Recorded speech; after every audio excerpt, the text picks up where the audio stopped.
Hi. പാനി എന്ന് നിങ്ങൾക്കറിയാം. പാനി എന്ന് പറയുന്നത് ഒരു വെള്ളത്തിനല്ലേ നമ്മൾ പറയുക. പക്ഷേ പാനി ഒരു പുല്ലിംഗ ശബ്ദമാണ്. ഓക്കെ, ഈ കണ്ടുകൊണ്ട് നിങ്ങൾ വിചാരിക്കരുത് ഇതൊരു സ്ത്രീലിംഗ ശബ്ദമാവാം. ഒരിക്കലുമല്ല. പാനി എന്ന് പറയുന്നത് എന്താണ്? ഒരു പുല്ലിംഗ ശബ്ദമാണ്. പാനി ഠണ്ടാ ഹെ. പാനി ഠണ്ടാ ഹെ.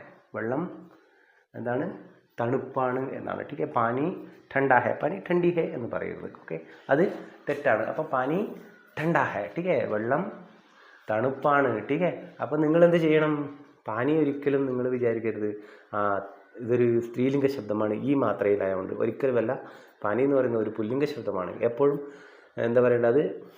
ആ മാത്രയിൽ മാത്രമേ സംസാരിക്കാൻ പാടുള്ളൂ. അതൊരു സ്ത്രീ ആയാലും ശരി, ഒരു പുരുഷനായാലും ശരി. ടീക്കെ. പാനി ഠണ്ടാ ഹെ. ടീക്കെ. അതുപോലെ തന്നെ പാനി ഗരം തീ എന്ന് പറയരുത്. പാനി ഗരം താ. വെള്ളം ചൂടുണ്ടായിരുന്നു. ടീക്കെ. പാനി ഠണ്ടാ താ. ഓക്കെ, വെള്ളം തണുപ്പുണ്ടായിരുന്നു. ഓക്കെ, കാണാം പുതിയ വീഡിയോ.